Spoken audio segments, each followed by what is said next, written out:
Hello, my name is Elizabeth LaCoste, and I'm the Principal Flutist of the American Youth Symphony. In today's video, I'll be discussing my favorite practice tips for the famous piccolo solo in Tchaikovsky's Fourth Symphony. I hope you enjoy.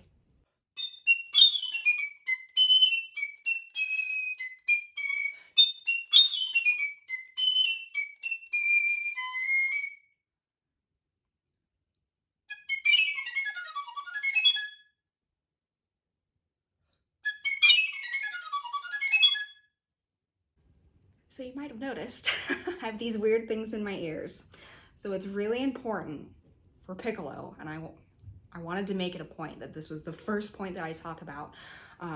Every time you play piccolo, whether it's in the orchestra or in the practice room, you need to be wearing ear protection and earplugs because once you lose it, you're not getting it back.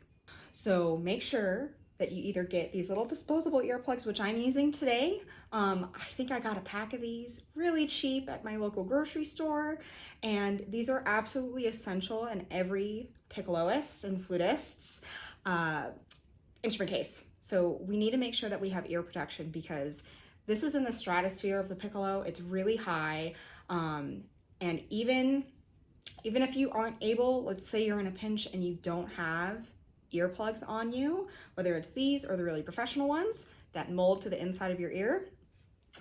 Sometimes if I'm in a pinch, I'll even just go run to the restroom real quick before rehearsal starts or before the audition, and I'll actually just get some cotton tissue paper and roll it up in a ball and put it in both of my ears. That way that at least my ears are going to be protected, because this excerpt, it's just too high in the piccolo register and it could really damage your hearing if you're in the practice room working on this for any length of time, right? Ear protection is absolutely everything. And performing this in, reality, in a performance setting, the orchestra is extraordinarily loud, especially when we get to that final movement.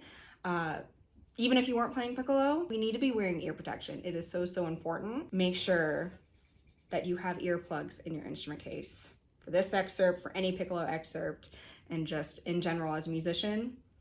Ear protection, especially if you're one of those string players that sits right next to the piccolo player.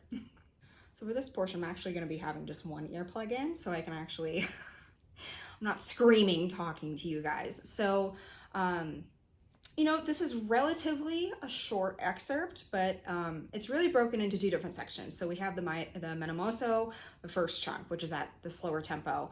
But we have this motive of that same rhythmic motive that we have is really, it's the trickiest part in both sections of this excerpt. So really we just have to go back to basics, slow it down, play it 4 times in a row, right? And so for me, that wasn't as clean as I wanted it to be. So I'll start from number 1 again and try to do this 4 times in a row. That was 1. That was 2.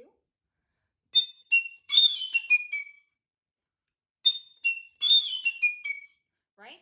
And so you can do this for both of these sections. So if I'm doing the second one, kind of cracked one of the notes, so I'm going to start over again. Okay.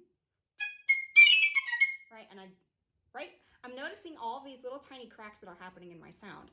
So I'm not allowing myself to get away with it. So now I'm going again, same, number 1.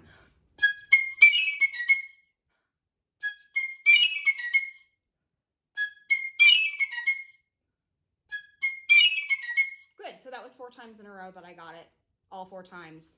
I was okay with the sound. And notice I'm doing both of these under tempo. Again, so we want to be able to perform these tricky little rhythmic sections with a good sound, no cracking, decent intonation, and that it's rhythmically accurate, because a lot of the times those 30-second notes can be crushed and we can't actually hear them clear enough. So practicing those little tricky sections at a slower tempo is very important. And also in the second section with the 16th notes,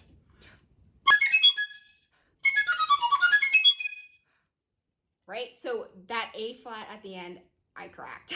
So that's something, you know, we practice those things in the practice room with this excerpt, because rhythmically and note-wise, it isn't a terribly challenging excerpt, but slowing everything down and playing it at a reasonable tempo, kind of micro-focusing on short little bursts of sections, working on that little bit, and then moving on to the next part, and then at the end, putting it all together. It's more sort of a mental approach to playing this instrument. When you're playing the piccolo, you really have to be confident. Can't be afraid.